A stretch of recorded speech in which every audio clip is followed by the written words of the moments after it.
Deuxième table ronde de l'après-midi sur comment écouteront la radio demain. Tu le disais, la radio vient de fêter ses 100 ans et elle est encore toute jeune, elle continue de se développer et en même temps on a l'impression que pour continuer de se développer, il faut aussi accompagner les auditeurs avec peut-être de nouveaux moyens de diffusion, de nouveaux programmes, de nouveaux types d'outils comme les podcasts, la radio numérique terrestre, et c'est tout ça dont on va parler aujourd'hui pour présenter donc mes différents invités dans l'ordre où ils sont sur scène.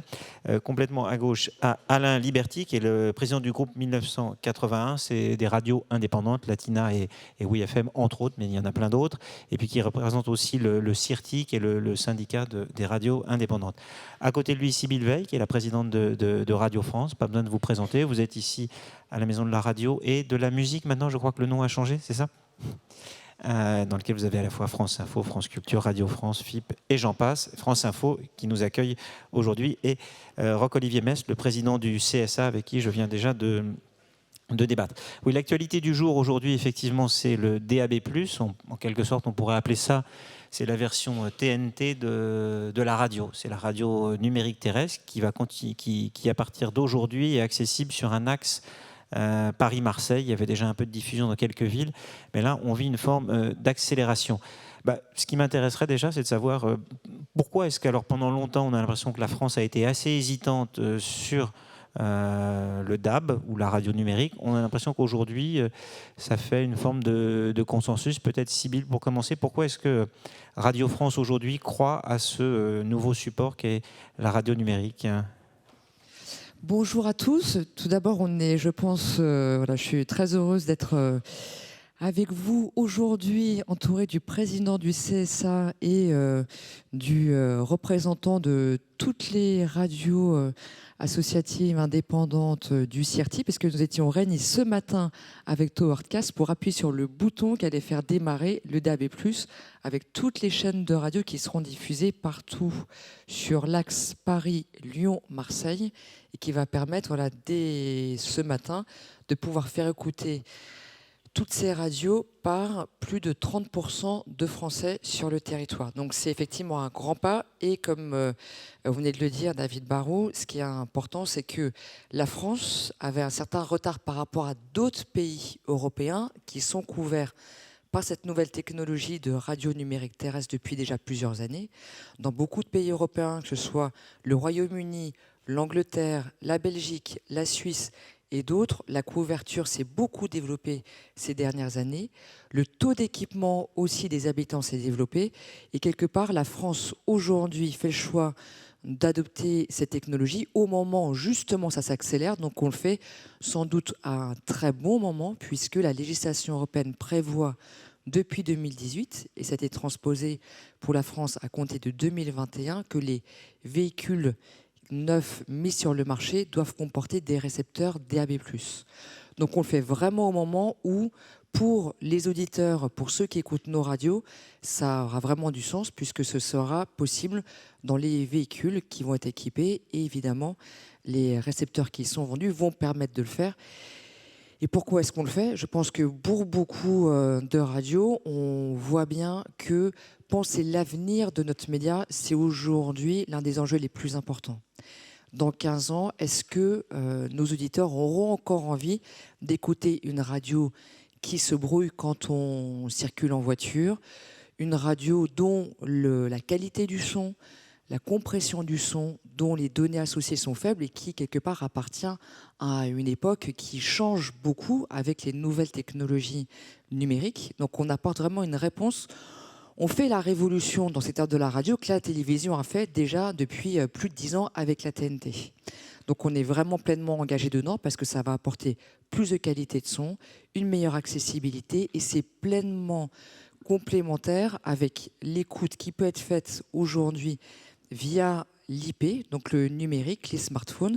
C'est complémentaire parce que c'est un mode d'écoute qui est gratuit, qui ne passe pas par des opérateurs de télécom, qui ne passe pas non plus par des plateformes. Donc ça veut dire qu'on a un mode de diffusion qui est souverain, qui est résilient, qui peut, comme la FM, se développer partout en France pour tous les publics. Alain, pour les groupes indépendants, des plus petites radios, est-ce que qu'est-ce que ça représente et en quoi ça peut aussi être ça peut changer un peu la donne pour une radio comme Oui FM ou d'autres? Oui, alors tout d'abord, je voudrais dire que moi, je fais partie des gens qui considèrent qu'il n'est jamais trop tard, en fait.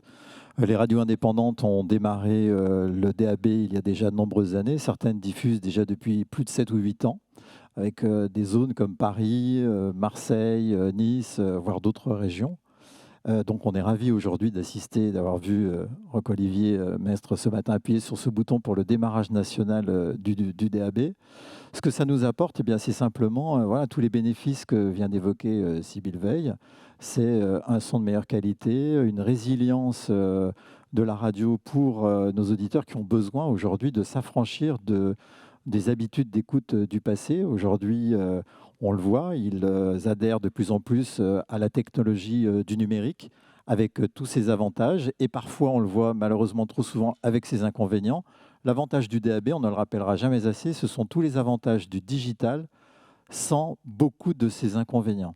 C'est-à-dire qu'en fait, on diffuse un signal via les ondes en s'affranchissant des GAFAM, en s'affranchissant, comme on vient de le dire, des opérateurs de télécom, mais avec tous les avantages du digital. Une qualité de son inégalée, des données associées et parfois même, si vous avez la chance d'avoir un récepteur connecté, une voie de retour. Donc ça, c'est vraiment idéal dans le contexte que l'on vit aujourd'hui. Le DAB, comme l'ensemble des technologies qui permettent aux auditeurs d'accéder à la radio, rend la radio écoutable, consommable de partout. La radio, en fait, j'ai un de nos amis qui disait qu'elle était liquide. Alors cette explication peut parfois paraître difficile à comprendre, mais en fait, la radio n'a pas de forme. Elle s'affranchit du média par lequel on l'écoute. Elle est partout, elle est maintenant omniprésente. Elle le sera bientôt dans tous les foyers, dans tous les véhicules, grâce au DAB également. Donc voilà, je considère que véritablement, c'est un progrès. Roch-Olivier, pour l'instant, on a une double diffusion, c'est-à-dire que la FM ne s'arrête pas, on conserve la FM et on investit dans le DAB, DAB+. Est-ce que ça a un sens ou est-ce que le sens de l'histoire, ça va être un jour, et je ne sais pas dans combien d'années, d'arrêter la FM parce qu'on aura tous basculé sur ce nouveau canal de diffusion? Alors d'abord, la force du média radio qui fête ses 100 ans cette année, c'est d'avoir toujours été articulé avec les technologies de son époque. Dès sa première heure en 21, dès le début des années 80 avec la FM qui a connu l'épanouissement qu'on connaît aujourd'hui, plus de 1000 radios en France, en métropole et outre-mer, donc un réseau d'une densité formidable. Et aujourd'hui, bien évidemment, le digital et aussi le web, il faut bien le dire, puisqu'il y a aussi beaucoup de web radios qui se sont développées. Donc c'est une des forces de ce média d'être toujours en prise avec la technologie de son temps. Et la deuxième force de ce média, c'est d'avoir toujours su trouver les formats qui répondent aux attentes de ses auditeurs et de savoir constamment s'y adapter. Et on le voit bien aujourd'hui, effectivement, avec de nouveaux développements, notamment le podcast, dont on va certainement parler aujourd'hui. Alors, on est dans une phase de transition. Donc, cette année, 40% de la population sera couverte après le lancement que nous avons opéré ce matin pour 25 chaînes nationales qui sont effectivement diffusées, comme le disait Sybille Veil, sur l'axe Paris-Lyon-Marseille et les agglomérations qui les environnent, qui environnent cet axe. 50% l'année prochaine, et d'ici la fin de la décennie, on aura une couverture assez large. Donc on va être effectivement sur une logique de double diffusion pendant un certain temps. Il est encore trop tôt pour envisager un moment de bascule, comme l'ont fait certains pays. Je pense à la Norvège, effectivement, qui est un pays beaucoup plus petit et qui avait un développement du DAB+, beaucoup plus précoce que nous. Ça peut être une charge, effectivement, Alain va le dire certainement tout à l'heure, Alain Liberty va le rappeler, notamment pour les radios associatives, puisqu'elles sont soumises à des contraintes de financement plus particulières. Et nous avons plaidé, pour ce qui nous concerne, pour qu'il y ait une forme d'accompagnement qui soit assurée au moins dans le démarrage de cette phase de double diffusion. En même temps, c'est un mode de diffusion, quand on se projette dans l'avenir, qui a des avantages. Un émetteur de DAB+, est un émetteur plus puissant qu'un émetteur de FM, donc on peut accueillir sur cet émetteur plus de signaux, 13 signaux versus un seul signal sur la bande FM. Donc c'est un mode de diffusion plus économique en soi et plus écologique en même temps, puisque ça utilise moins de consommation et moins d'énergie pour sa diffusion. Donc oui, il y a une zone de surcoût qu'il faudrait essayer d'accompagner pour l'amortir, notamment pour ceux qui sont les moins bien dotés. Et puis, voilà, après, il y aura un développement qui se fera.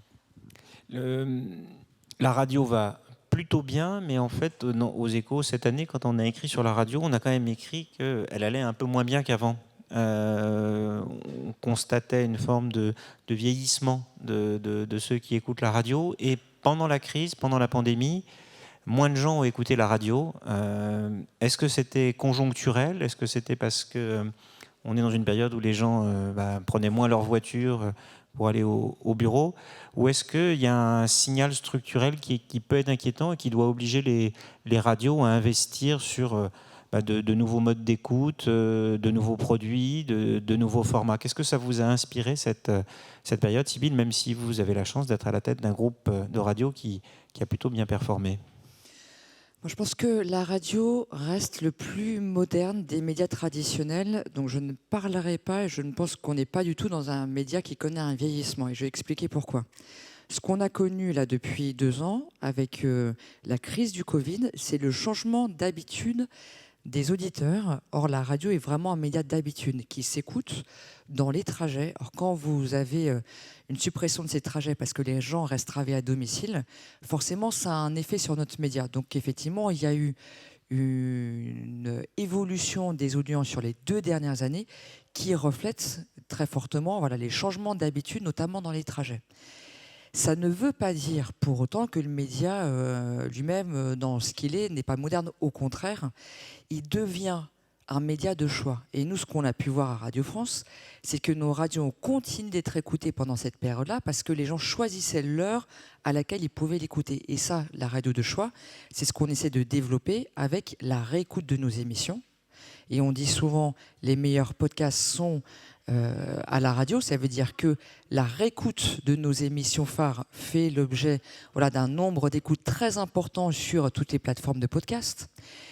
Et donc, c'est un média qui continue d'innover, qui continue aussi de produire, en dehors de ce qui passe à la radio, des émissions. Donc là, on est dans de l'audio pur. On fait des podcasts qui ne passent pas à la radio, qui contribuent aussi à nous permettre d'innover sur les formats, sur les thèmes qu'on traite, sur les publics que l'on adresse aussi. Par exemple, quand on fait des podcasts, on ne s'adresse pas seulement à ceux qui écoutent nos radios, on essaie d'aller chercher d'autres publics.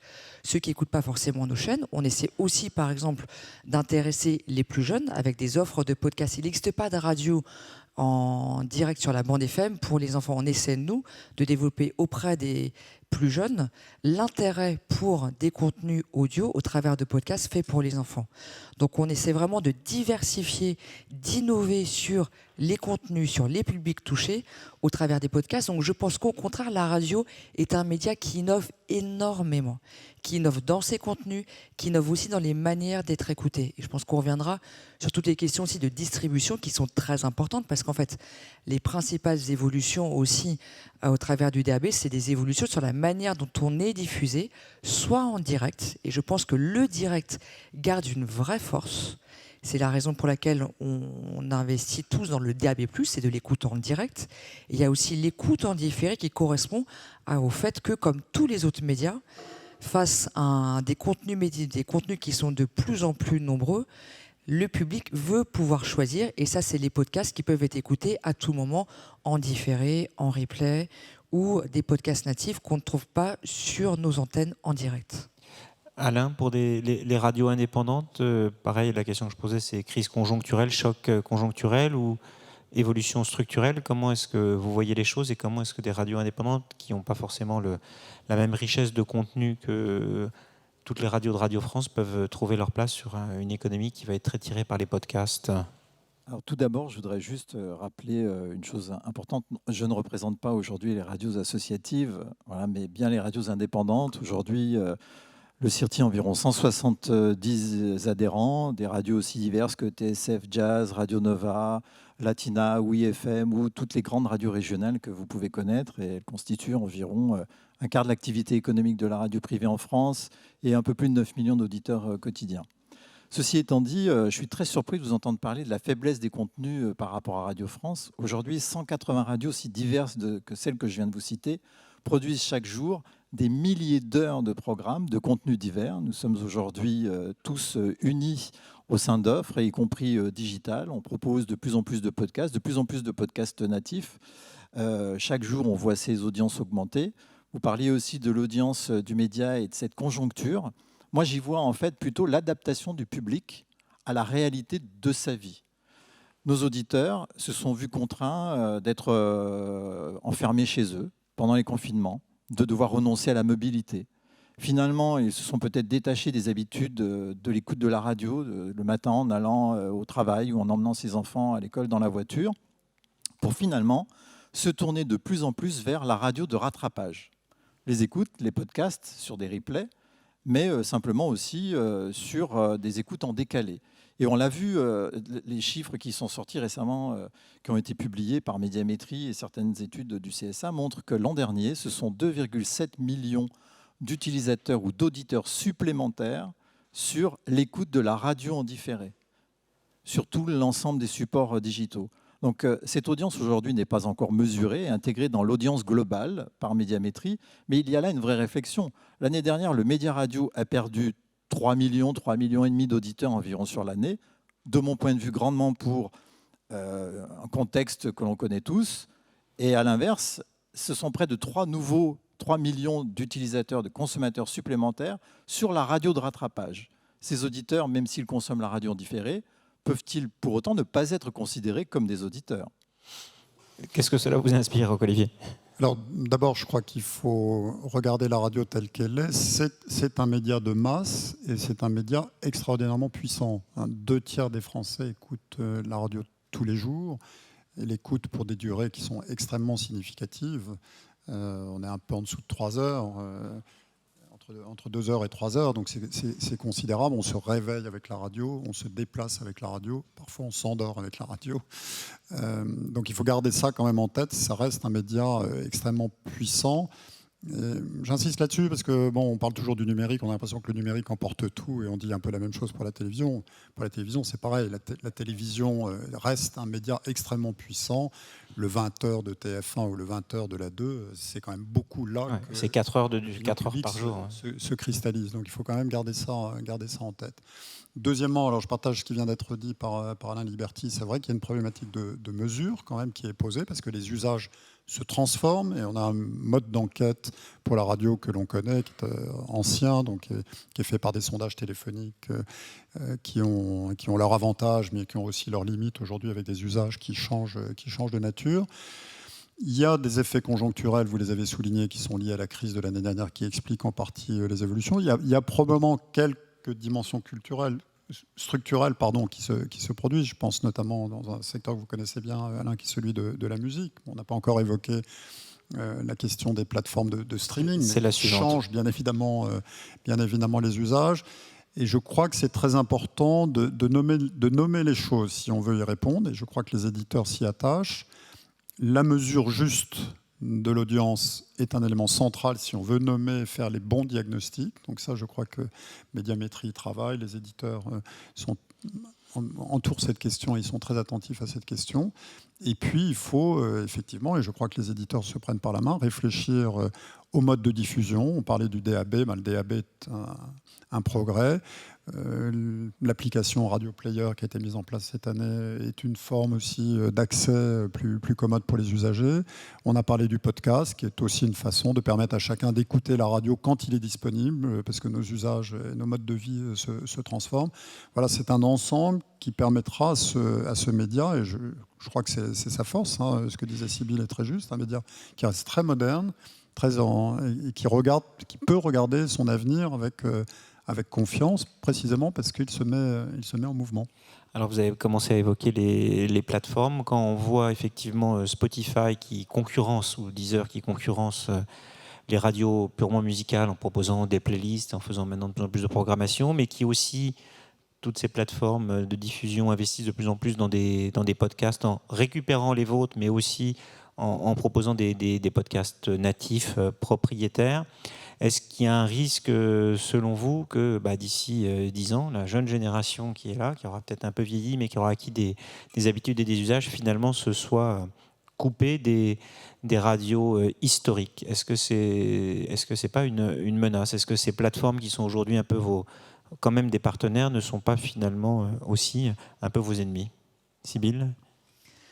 Alors, c'est très juste de dire qu'aujourd'hui, la concurrence a changé. Je pense qu'il y a quelques années, quand on regardait le paysage de la radio, le choix était entre l'écoute des différentes radios.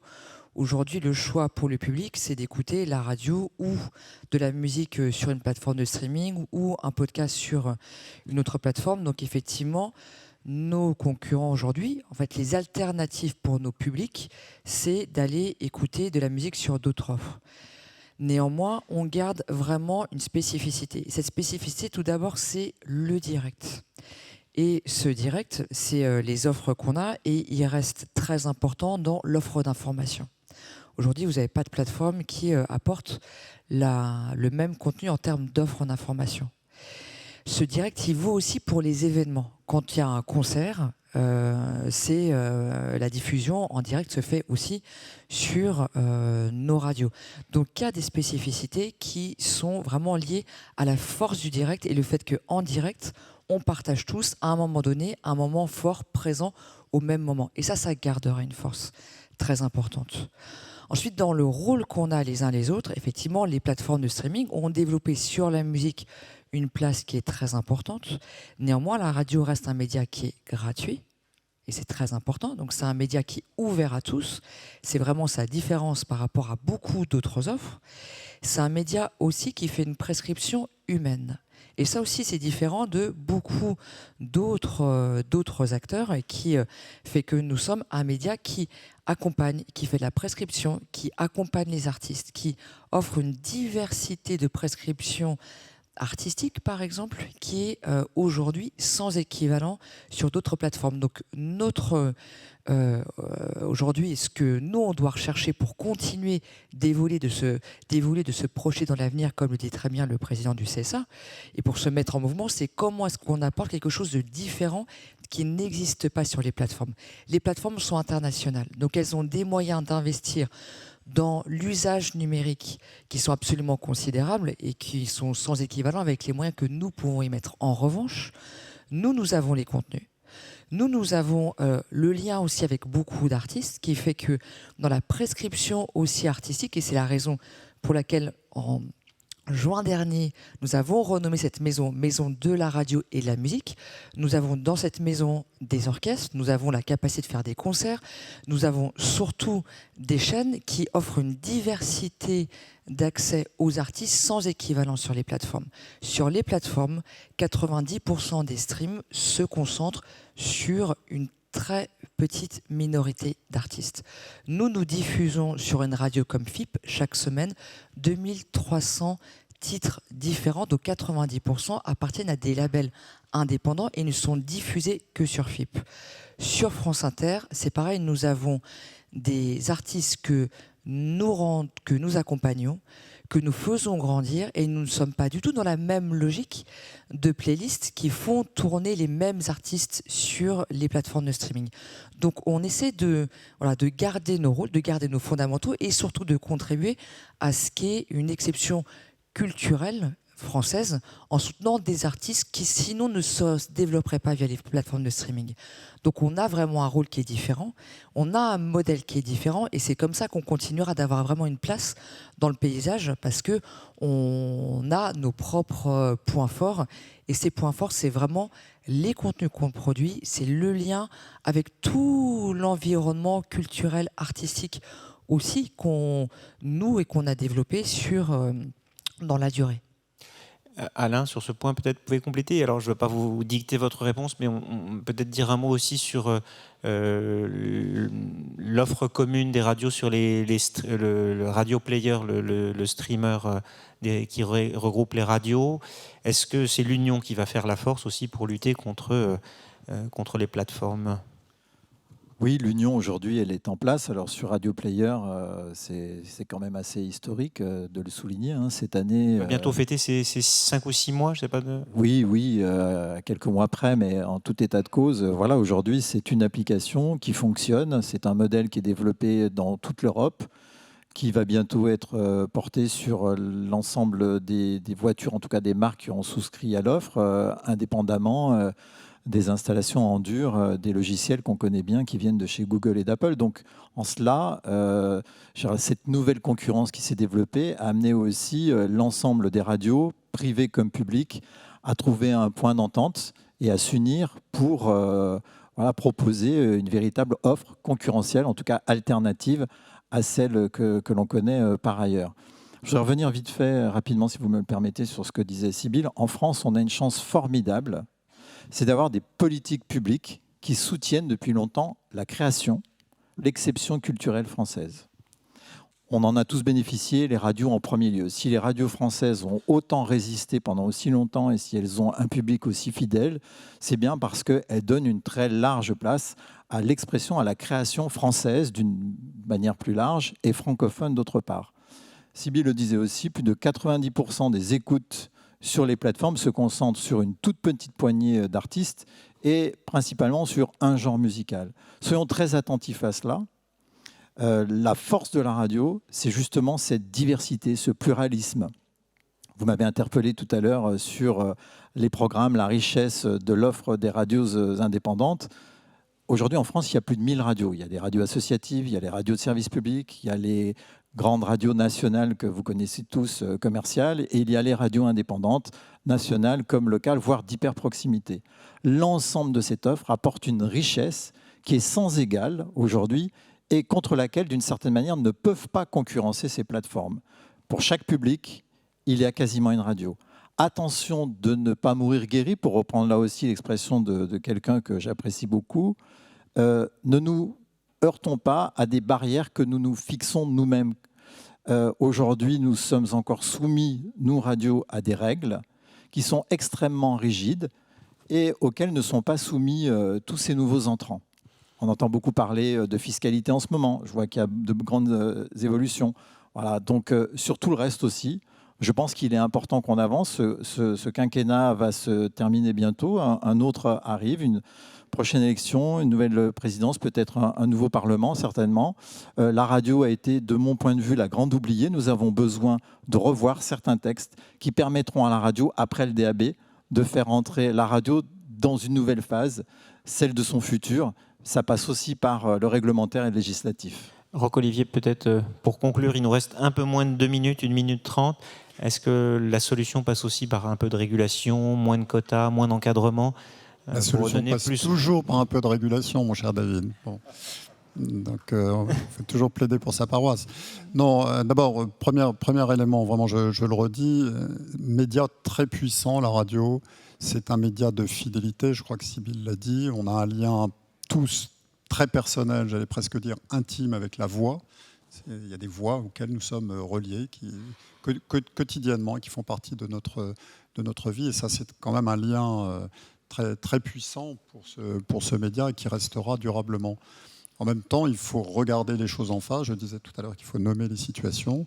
Ces plateformes sont un élément très important du paysage. Ce sont des acteurs qui, eux, ne sont pas régulés actuellement, à l'inverse des plateformes de streaming par abonnement en matière vidéo qui rentrent dans le champ de la régulation. On l'a évoqué. Le financement de l'exception culturelle. Voilà, nous sommes en train de conventionner Netflix, en tout cas de négocier des conventions avec eux, Netflix, Amazon Prime, Disney+, Apple, Google, tous ces acteurs qui font aujourd'hui des services de médias à la demande, des SMAD. Ce n'est pas le cas pour les plateformes audio aujourd'hui. Et comme Alain Liberty vient de le souligner, il y a des réglementations particulières qui s'appliquent aux médias radio aujourd'hui, qui ne s'appliquent pas à ces acteurs. Donc là, il y a un champ de réflexion et il y a un champ d'observation en même temps parce que, avec la pandémie qu'on vient de traverser, plus l'émergence de ces nouveaux acteurs, on voit bien des comportements tout de même qui évoluent ou en tout cas qui nous interrogent aujourd'hui. La fréquentation des salles de cinéma est un sujet d'interrogation aujourd'hui pour non seulement les exploitants, mais pour toute la filière cinéma aujourd'hui. comment le téléspectateur, le spectateur des salles de cinéma va se conduire demain. Est-ce qu'il va retrouver les salles comme hier, ou est-ce que ses usages ont changé compte tenu de ce qu'il a pratiqué durant la pandémie? On a eu cette phase de la pandémie également en matière audio. Comment les comportements vont se réajuster? Voilà, je pense qu'il y a vraiment matière à observation, mais je ne peux pas m'empêcher de rester extrêmement confiant sur le devenir du média radio, qui est pour nous un média du cœur et qui est très au centre de notre activité de régulateur. On a débordé de 30 secondes, mais peut-être 30 secondes de conclusion, Sybille. Juste peut-être un mot, on ne le dit pas suffisamment, mais la grande différence entre la radio et la télévision, c'est que la radio produit ses contenus. Il les produit parce que c'est pour l'essentiel du direct. Et même, on produit tout, qu'on a les droits sur nos contenus. C'est la grande différence avec la télévision, qui a cette difficulté justement de garder les droits dans la durée pour pouvoir faire écouter. Or, nous sommes dans un moment où justement l'avenir, enfin la réécoute permet de garder ce lien. On a la maîtrise de nos contenus. Notre enjeu à nous, c'est de ne pas être désintermédiés par les plateformes. Que la radio continue d'être écoutée en voiture, qu'elle continue d'être écoutée à domicile. Et donc la maîtrise de la distribution, c'est ça le plus gros défi pour nous tous, en tout cas du secteur. Le DAB+ est une des solutions importantes, mais notre défi, il est vraiment dans la maîtrise de cette distribution-là, parce que nous avons aujourd'hui la maîtrise de nos contenus et des droits sur ces contenus-là. Merci à tous les trois et restez tous là pour une prochaine table ronde. À tout de suite. Merci.